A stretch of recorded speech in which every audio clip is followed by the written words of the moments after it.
Okay, y'all, it's time to pull up a seat because I've got some tea or coffee. So today's video is going to be all about reviews. And it's going to be an honest conversation, completely unscripted.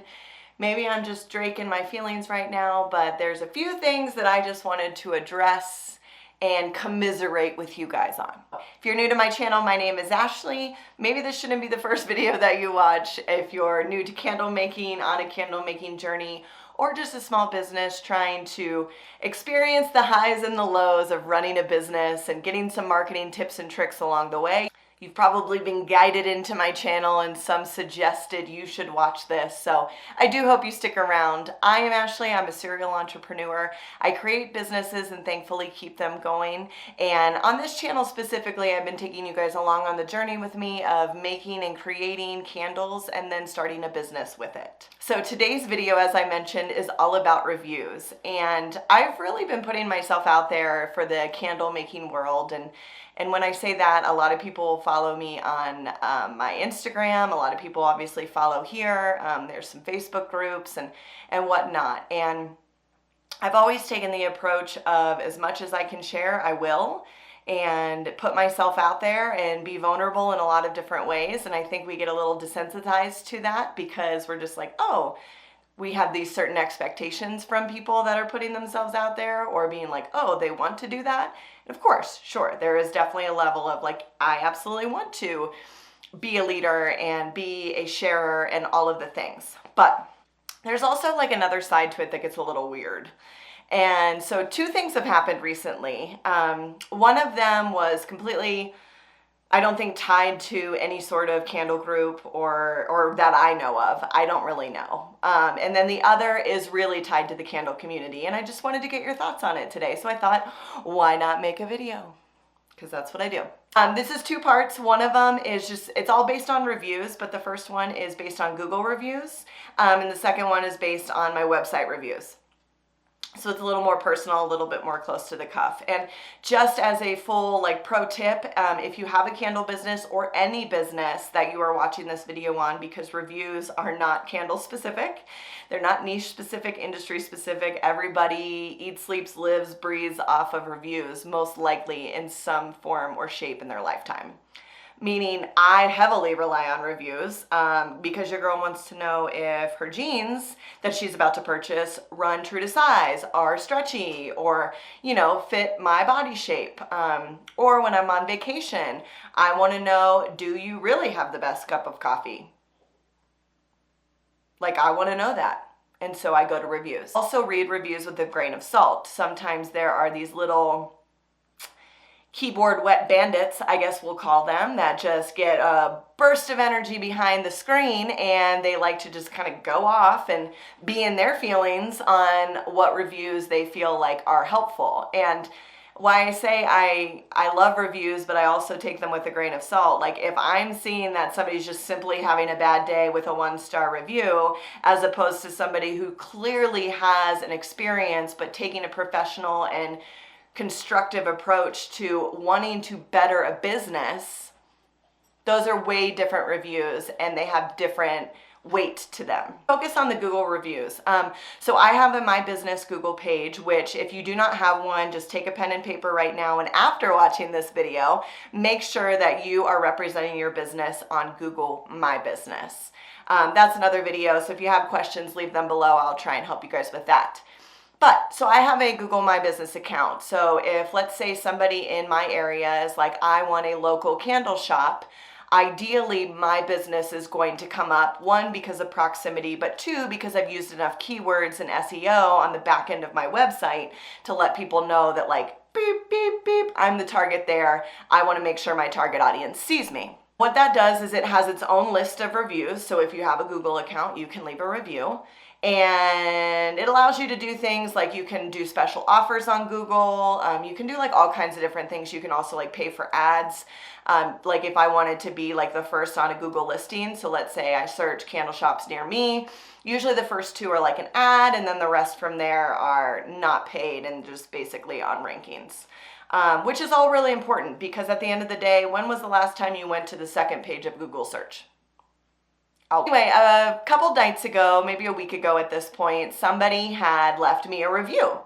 And I was like alarmed by it only because I got a notification from it, but I had 0 Google reviews. If I'm ever having reviews, they're done on my website, and that's something that I'll get into in a minute. So I got an email and it said that this person left a review, and I was like, that name doesn't look familiar, but of course, naturally, I click and review the review, and it was a 1-star review with no words, no context, no anything.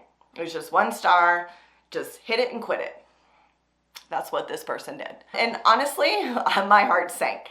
I immediately started to do my recon behind the scenes, went full FBI agent and was like, okay, this person's not in any of my CRM tools. They're not in any of my, there's no tracking to this person. The next thing I did was went to Facebook and Instagram, typed in the name, degrees of that name that had a profile, then went into a complete search, this name in Albuquerque area, this name in New Mexico, this name in anywhere near, and I was not coming up with anything. So that led me to believe of a couple things. This is somebody who just was bored on a Sunday evening, and this was somebody who maybe wanted to ruin my day. Mission accomplished. This was, I don't know. The only possibility that this could be with any sort of credibility was this person came from out of state and they're an undocumented person in New Mexico that I could find in my fingertips without a paid subscription to finding people's background checks. And they purchased a candle through one of my stockist accounts, through my wholesale. But even that just seemed like a far stretch for me, simply because I couldn't find somebody in arm's reach. And most of my accounts are within my little bubble here. Nonetheless, it was super sad because when you would then go and let's say do said search, it says Upside Goods. I have all these beautiful photos, and then it has a 1-star review. And obviously I started this account because I wanted to share all of the marketing and business and entrepreneurship tips that I have. And so credibility and face value is incredibly important to me.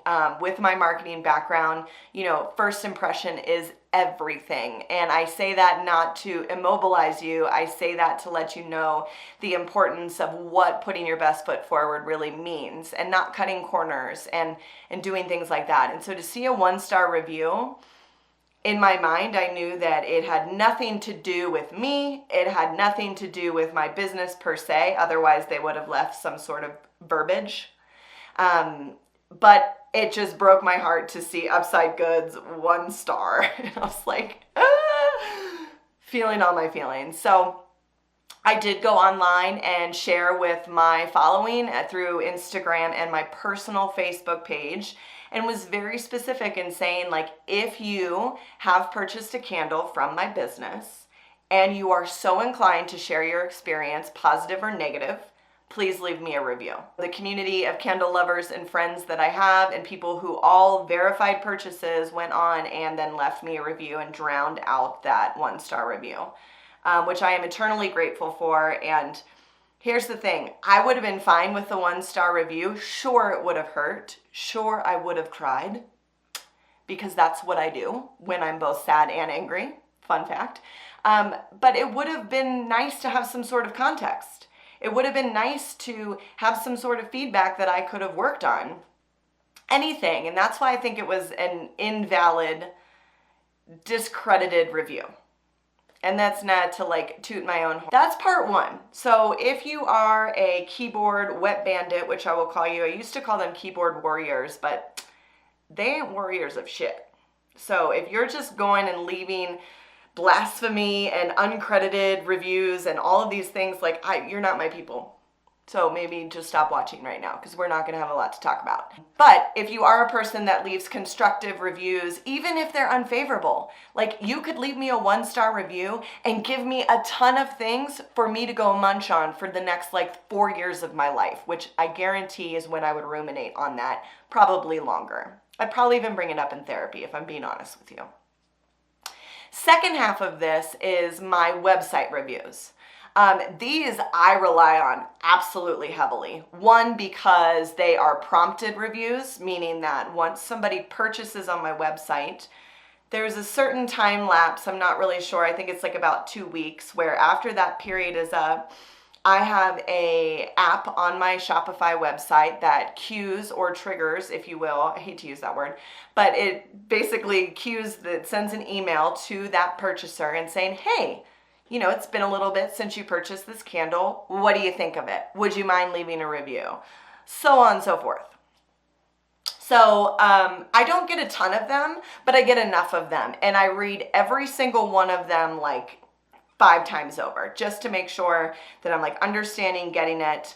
I have had 3 unfavorable reviews out of I don't know how many, not maybe like 100 total. I don't know. That's just a ballpark in my mind, and that might be a figure of my imagination. But I have a decent number of reviews that are coming in for different products on my website that people purchase. And I'm so thankful that the majority of them are favorable. I've had a couple that are like 3 stars because maybe they didn't like the scent, or it was like hard to purchase online. And I absolutely understand and get that. Like, that's totally fine. But I have also had negative reviews, 3 of them in particular, and all 3 of them are from other candle makers. And so here's what I want to talk about today.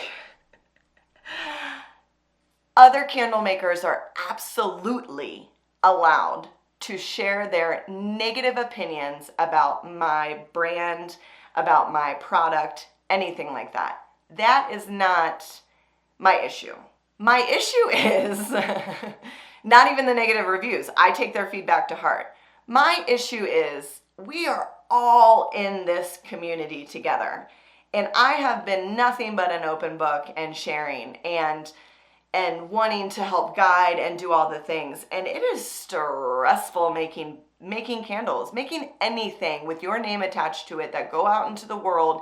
And it's just like a trust honor system where like, it's like fly little baby bird, and I hope that you settle and land safely. It is a little discouraging to me that other candle makers will go on, and I've done my research, you know, I'm a low budget FBI agent and in my off hours, and I know that they are candle makers because they use words like throw and wick size.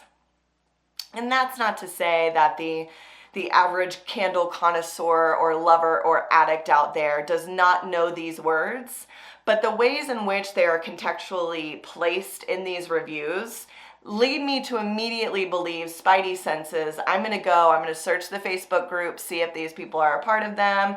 I'm going to do my little digging. I'm going to do all the things. Maybe because there's an incessant need from like past breakups or something where like you're left and you're like, why?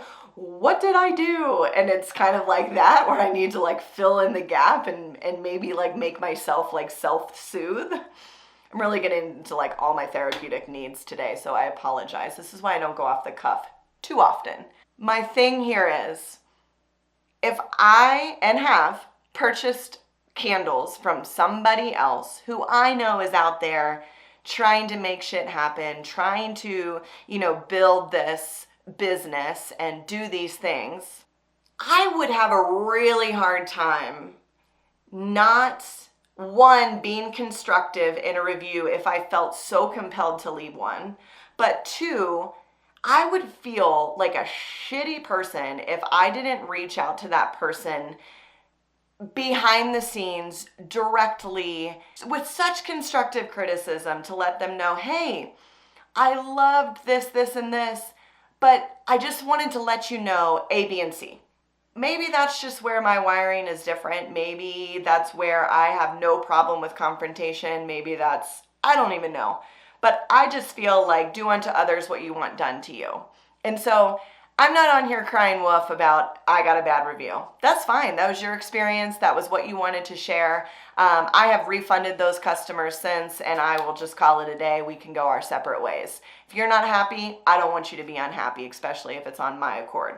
But I just think that the blatant wick throw, just throwing things out, I'm unhappy, and clearly being another candle maker, I guess they were trying to support me. Maybe they were just trying to like watch me, tear me down. I don't really know. I can't fill in that blank. But it's just a little strange. And so this is my open call to you guys and moving forward with all of these reviews. Reviews are a blessing and a curse. Reviews are absolutely quintessential and necessary to get that outside opinion and not weigh it one side or another, in the sense that just don't go and tell all your friends like, hey, can you go leave me a review? You can tell all your friends, hey, go leave me a very honest review. Because these are things that I want to work on. This is why I love surveys so much. I absolutely love surveys, because it's just untethered, solicited opinions and feedback that may be things that you never think about. But if you're just going and not being constructive and just letting people have it, no matter how benign or innocent you think it is, just think about it. Just think about that happening to you. Just think about, is this the best approach I can take in giving really important feedback? Because maybe it is really important. I don't know. And just think about it. Let's just think about it. I'm just going to set that right there. And I'm going to leave you guys with this. I hope you have a wonderful rest of your day. I absolutely appreciate you watching these videos. If you haven't yet subscribed, that would be super dope. And also, if you are a candle maker or small business owner or entrepreneur, or even just like tinkering with this little thought, idea, hope, I don't even know, life jacket to get out of the situation that you're in right now, and you're looking to just kind of remove roadblocks, think through things, get another idea or another perspective, I do offer 30 for 30. It's $30 for 30 minutes. We have unobstructed time over Zoom, and you bring any questions, comments, and concerns to me, and we will try and whittle down that list so that you can get some sleep at night. My name is Ashley, guys. Thank you so much for watching. If you want, leave a review down below. Bye.